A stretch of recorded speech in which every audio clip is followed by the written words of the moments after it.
খিদে মানুষকে অনেক কিছু শেখায়, আবার সেই খিদে যখন অসহ্য হয়ে ওঠে তখন মানুষ বিচার বুদ্ধি হারিয়ে ফেলে।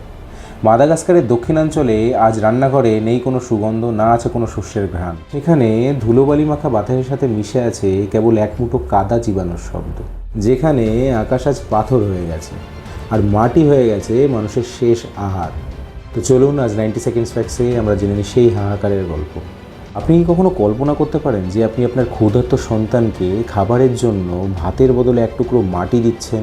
শুনতে অবিশ্বাস্য মনে হলেও মাদাগাস্কারে হাজার হাজার মানুষ আজ বনি নামক এক বিস্কুট খেয়ে বেঁচে থাকার চেষ্টা করছে। এই বিস্কুটটি কিন্তু কোনো বেকিং পাউডার বা ময়দা দিয়ে তৈরি নয়, বরং এর প্রধান উপাদান হলো লাল মাটি, সামান্য লবণ আর মাঝে মাঝে একটু তেঁতুলের রস। এই কাদামাটি বিস্কুটটি পেট ভরায় না, বরং পাকস্থলীকে ধোঁকা দেয়।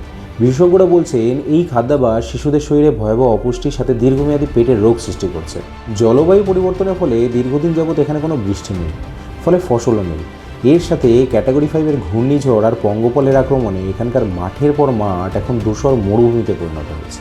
এখানকার মানুষ এখন ঘাস আর ক্যাকটাস খেয়েও দিন কাটাচ্ছেন। মাদাগাস্কারের এই সংকট কিন্তু কোনো বিচ্ছিন্ন ঘটনা নয়, জলবায়ু পরিবর্তনের এটি একটি নিষ্ঠুর প্রতিফলন।